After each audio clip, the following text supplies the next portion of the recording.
नमस्ते। जापानी भाषामा एउटा यस्तो टपिक छ जसले धेरैलाई कन्फ्युज गराउँछ।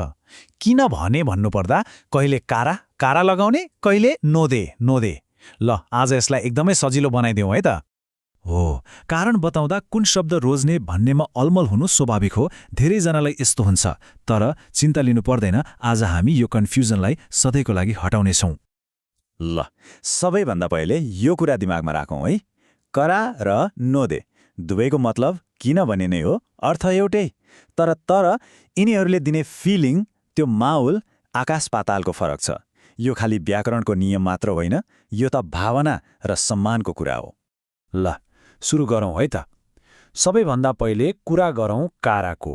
यो हो हाम्रो क्याजुअल दैनिक बोलीचालीको साथी। सोच्नुस् त, साथीभाइ वा परिवारसँग गफ गर्दा हामी धेरै फर्मल हुँदैनौँ नि, होइन? हो, त्यस्तै बेलामा काराको पालो आउँछ। यसले कुरालाई एकदमै सिधा र स्ट्रेट फरवर्ड बनाइदिन्छ। ल एउटा सिनारियो सोचौँ। साथीले सोध्यो, ए बाहिर जाने हो? अनि तपाईँ भन्नुहुन्छ, आमे दाकारा इकिमासेन। मतलब पानी परिरहेको छ, त्यसैले म जान्न। हेर्नुस् त, दाकाराले कति सिधै कारण बतायो। कुनै घुमाउरो कुरा छैन, एकदमै क्लियर। अझै एउटा हेरौँ है। फोनमा कसैले सोध्यो, एकछिन कुरा गर्न मिल्छ? तपाईको जवाफ, इसोगा सिकारा देनवा देखिमासेन। मतलब अहिले व्यस्त छु, त्यसैले फोन गर्न सक्दिनँ। यहाँ पनि कारण एकदम सिधा, कुनै फर्मालिटी छैन। ल अब गियर चेन्ज गरौँ है। अब पालो आयो नोदेको। यहाँनिर चाहिँ हाम्रो बोल्ने तरिका अलिकति बदलिन्छ। नोदेले वाक्यमा विनम्रता, एउटा नरमपना थप्छ। जब आफ्नो हाकिम, शिक्षक वा आफूभन्दा ठूला सम्मान गर्नुपर्ने मान्छेसँग कुरा गर्दै हुनुहुन्छ भने त्यति बेला नोदे प्रयोग गर्नु एकदमै राम्रो मानिन्छ। यसले तपाईँको सम्मान र शिष्टाचार देखाउँछ। मानौ पानी परेर अफिस जान ढिलो भयो। अब हाकिमलाई फोन गरेर भन्नु पर्यो। तपाईँ भन्नुहुन्छ, आमे नानोदे ओकुरे मासु। पानी परेको हुनाले अलिकति ढिलो हुन्छ। सुन्नुभयो? नानोदेले कति नरम र विनम्र सुन्यो। यो पानी पर्यो त्यसैले ढिलो भए भन्नुभन्दा कति धेरै पोलाइट छ। त्यस्तै स्कुलमा शिक्षकलाई बिदा माग्नु पर्यो रे, तपाईँ भन्नुहुन्छ, ताइच्यो गा वारुई नोदे या सुमिमासु। मतलब स्वास्थ्य ठिक नभएकोले म आज छुट्टी लिन्छु। यसले आफ्नो कुरालाई एकदमै सम्मानजनक तरिकाले प्रस्तुत गर्छ।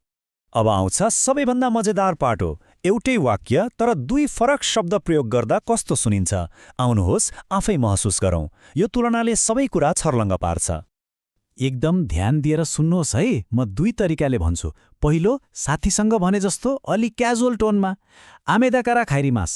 अब दोस्रो, अलि सम्मानपूर्वक विनम्र भएर, आमेना नोदे खाइरिमास। कस्तो लाग्यो? फिलिङमा फरक आयो नि, होइन?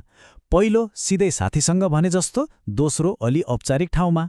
मतलब त दुवैको एउटै हो, पानी परिरहेकोले घर फर्कन्छु।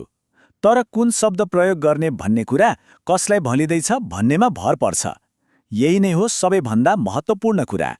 ल अब कुरा गरौँ, यो किन यति धेरै महत्त्वपूर्ण छ त? किनभने कहिलेकाहीँ सानो गल्तीले पनि अलि अप्ठ्यारो अवस्था सृजना गर्न सक्छ।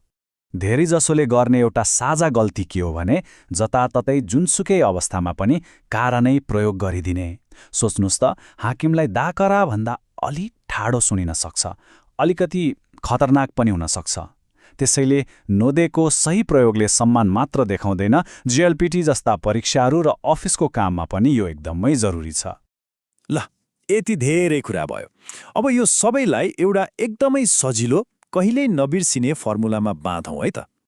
यो एकदमै सजिलो छ। जम्मा 3 स्टेप। स्टेप 1, सोच्नुहोस् तपाईँ कोसँग बोल्दै हुनुहुन्छ। स्टेप 2, के त्यो अनौपचारिक अवस्था हो, जस्तै साथीभाइ परिवार हो भने ढुक्क भएर कारा प्रयोग गर्नुहोस्। र स्टेप 3, के त्यो औपचारिक वा विनम्र हुनुपर्ने अवस्था हो, जस्तै हाकिम शिक्षक हो भने सधैँ नोदे प्रयोग गर्नुहोस्। बस यति हो। त्यसो भए अन्तिममा के बुझ्ने त?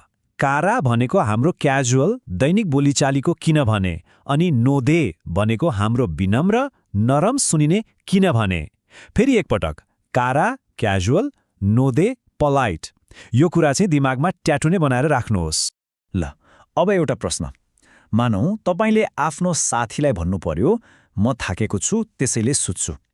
यस्तो बेलामा काराथ र नोदे मध्ये कुन चाहिँ प्रयोग गर्नुहुन्छ होला? सोच्दै गर्नुहोस् है त। अर्को पटक फेरि भेटौँला।